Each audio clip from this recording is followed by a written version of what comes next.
todo mundo no chat quer saber, e eu vou passar essa pergunta na frente, porque realmente eu acho que é um assunto geral, que é o contrato da capa, que também já foi discutido e rediscutido. Conta bastidores o que você pode falar e se o contrato é bom ou não. Eu fiz logo um combo de perguntas. Então, vamos lá. Esse assunto veio à baila, né?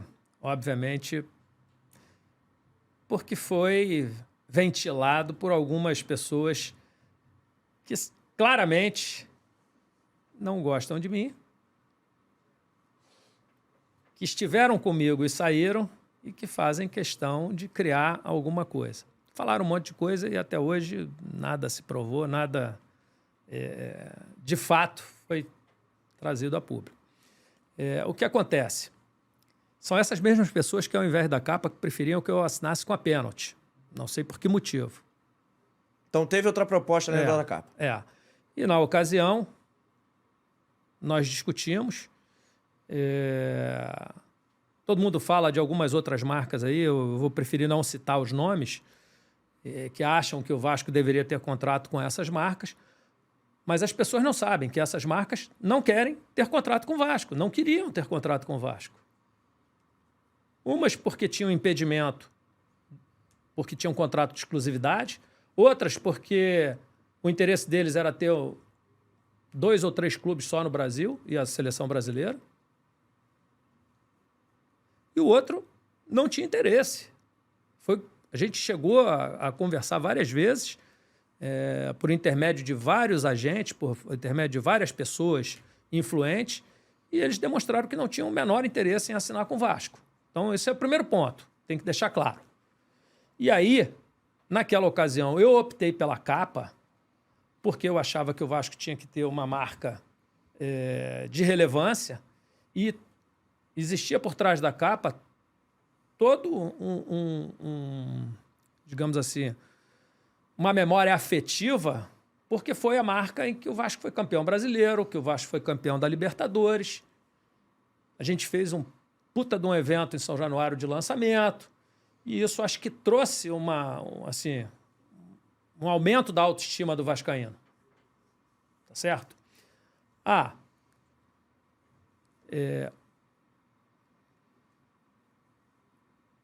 É importante lembrar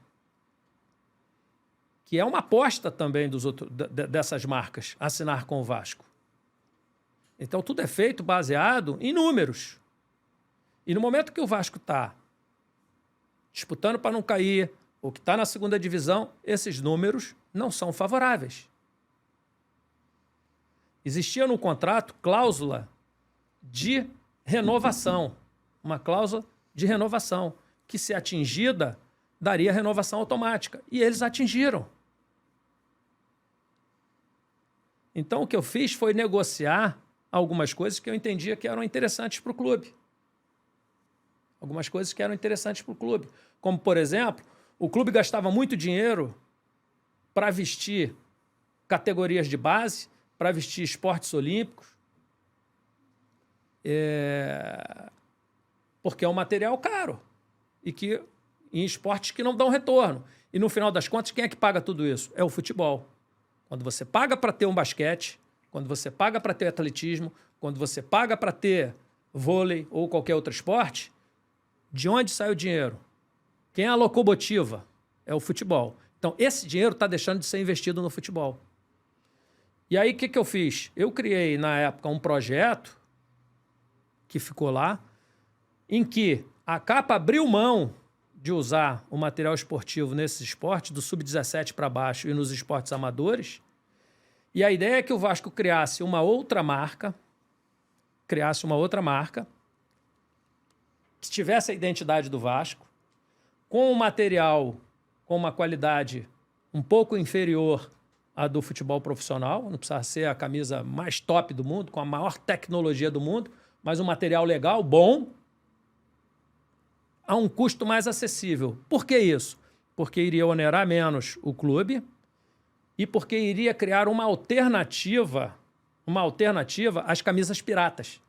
Então, a ideia é que essas camisas fossem vendidas por um preço menor, não iria competir com a camisa do profissional, da capa, porque, óbvio, quem tem dinheiro vai querer ter a camisa que o Andrei está jogando, que o Alex Teixeira está jogando, que o Nenê está jogando.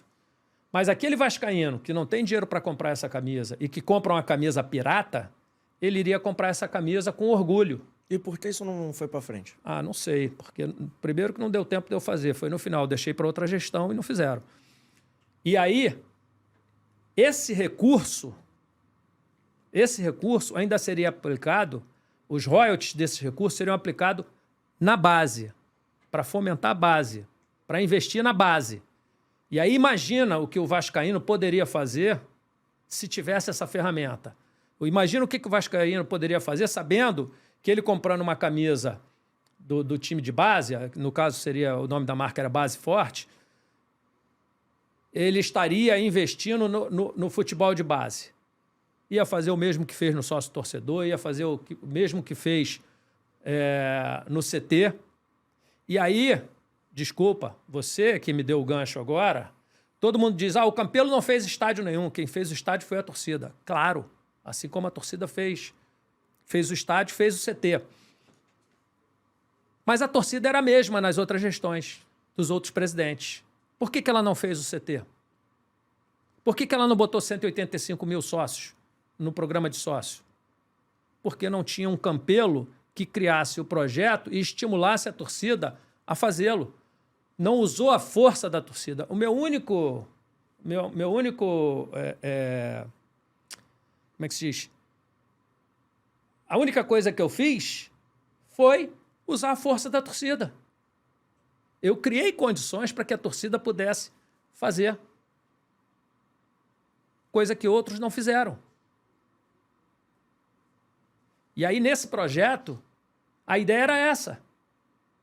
Então, imagina que ao invés de você comprar uma camisa pirata, você comprar uma camisa da Base Forte, parte desse dinheiro ia para a base, para pagar a infraestrutura, para pagar a ajuda de custo dos jogadores. Entendeu? Então, foi isso que foi feito. Mas as pessoas preferem denegrir a imagem do outro. Existem pessoas que não me perdoam pelo que eu fiz em 2018. São essas mesmas pessoas que venderam o Vasco. É isso. Qual é, bonitos e bonitas? Eu sei que acabou o corte, mas antes de você ir embora, se inscreve no canal, ativa o sininho da notificação, deixa o seu like e segue também as nossas redes sociais, @ForaDoJogoCast, no Twitter, no Instagram e lá no TikTok. Valeu? Tamo junto. Segue a gente aí.